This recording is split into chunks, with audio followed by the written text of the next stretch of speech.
Bedtime Stories for Kids, The Boy Who Cried Wolf. In a small village nestled between two rolling hills, there lived a young shepherd boy named Luca.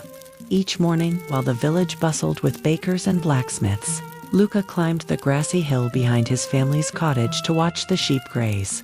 It should have been a peaceful job, but Luca was bored. Terribly, hopelessly, achingly bored. The sheep grazed, they bleated, they wandered, and they never ever did anything interesting.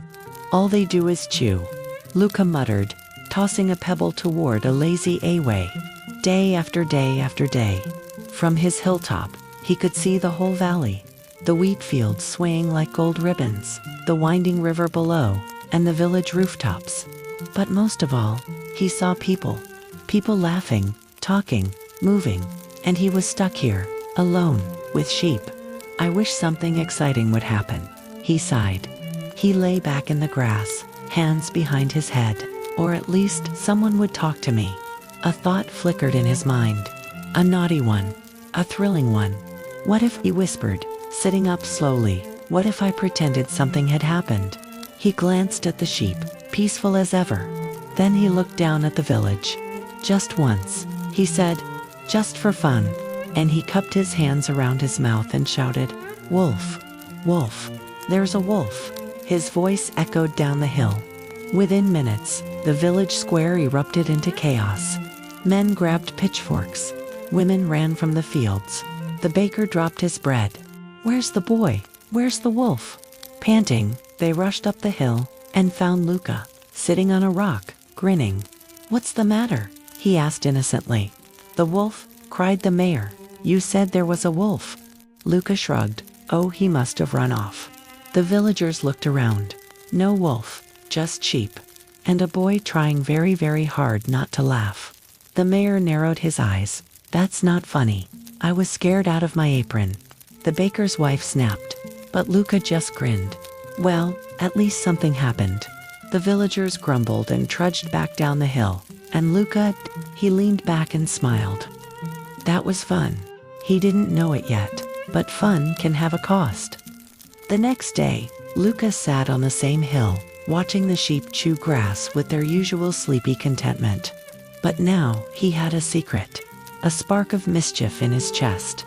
Yesterday was exciting, he murmured, twirling a piece of grass. Maybe, I'll do it again. He stood, cupped his hands around his mouth, and shouted even louder. "Wolf, wolf," a big one this time. From the valley below came the same sounds, clanging buckets, galloping boots, voices shouting his name. The villagers came charging up the hill once more. Where is it? Did it attack the flock? Is anyone hurt? Luca pointed toward the trees. It ran that way. Just a glimpse. Big teeth, yellow eyes. The villagers searched, they called, they even checked for tracks. Nothing. Again. The baker scowled. "Boy, are you toying with us? Would I lie?"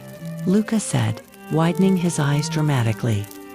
The mayor leaned on his cane and gave Luca a long, heavy look. "We came because we care. But don't mistake our kindness for foolishness." They left again, grumbling louder than before. But Luca, he rolled in the grass, laughing until his sides hurt. "How easy it is," he said between giggles, "to make people run." On the third day, the villagers didn't want to go. "It's just another joke," said the butcher. "I'm not leaving my shop for that rascal again," muttered the tailor. But the mayor insisted, if there's even a chance the boy speaks truth. So, once again, they marched up the hill, and once again, no wolf. Luca leaned casually against a tree, tossing pebbles and whistling. "Oh," he said when they arrived, "you just missed it." This time, the crowd didn't scold, they didn't yell, they just stared at him, cold, disappointed.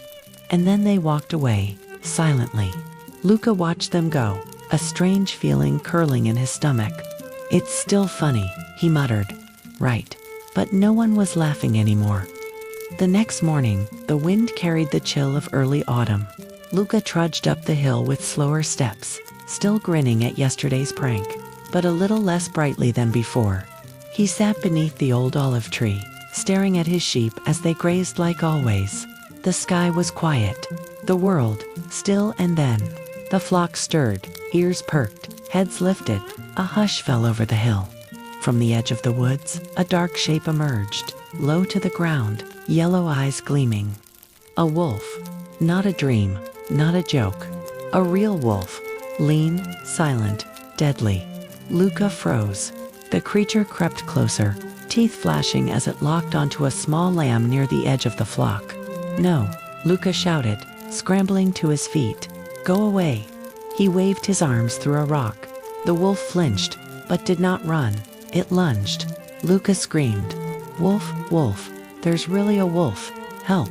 His voice rang down the valley, loud and desperate. He shouted again and again, his throat raw. But no one came. Down in the village, the baker shook his head. "Not again." The butcher rolled his eyes. "Let him play alone." The mayor sighed. "The boy has cried wolf too many times." On the hill, Luca ran toward the flock, waving a stick, tears stinging his eyes. "I didn't mean it," he sobbed. "Please, someone hear me." The wolf grabbed a lamb in its jaws and vanished into the woods. Luca collapsed beside the scattered flock, his chest heaving. By the time the villagers finally came, too late, too slow, the boy sat in the grass, silent, holding a tuft of wool. He looked up, his face pale. "There really was a wolf," he whispered. The villagers didn't speak. They only stared at the trampled ground, at the torn fleece, at the truth too long ignored. From that day on, Luca never lied again.